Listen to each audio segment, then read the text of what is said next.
ಬೆಂಗಳೂರು ಮಾತ್ರ ಅಲ್ಲ, ಯಾವುದೇ ನಗರವಾಗ್ಲಿ ಆ ನಗರ ಸ್ವಚ್ಛವಾಗಿರ್ಬೇಕಾದ್ರೆ ಈ ಕೇರೆ ಹಾವು ಒಂದು ಮೂಲವಾದ ಕಾರಣ ಆಗಿರುತ್ತೆ.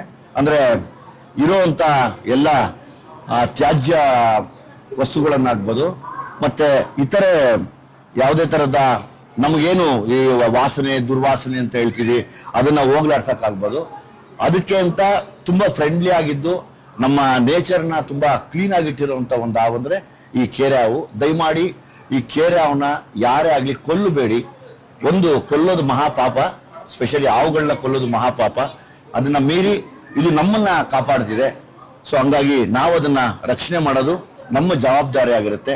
ದಯಮಾಡಿ ಯಾರೇ ಆಗ್ಲಿ ಕೇರೆ ಹಾವು ಕಂಡಾಗ ಗಾಬರಿಯಿಂದ ಕಿರ್ಚಾಡ್ದಿರಾ, ಅದು ತಲೆ ಮೇಲೆ ಕಲ್ಲೆತ್ತಾಕೋದು ಆ ಥರದ್ದು ಯಾವುದು ಮಾಡ್ದಿರಾ, ಅದನ್ನ ತುಂಬಾ ಪ್ರೀತಿಯಿಂದ ನೋಡ್ಕೊಂಡು ರೆಸ್ಕ್ಯೂವರ್ಸ್ನ ಕರೆದ್ರೆ ಅದನ್ನ ರೆಸ್ಕ್ಯೂ ಮಾಡಿ ಆಚೆ ಕಡೆ ಬಿಡ್ತಾರೆ. ಸೊ ಹಂಗಾಗಿ ನಾವೆಲ್ಲ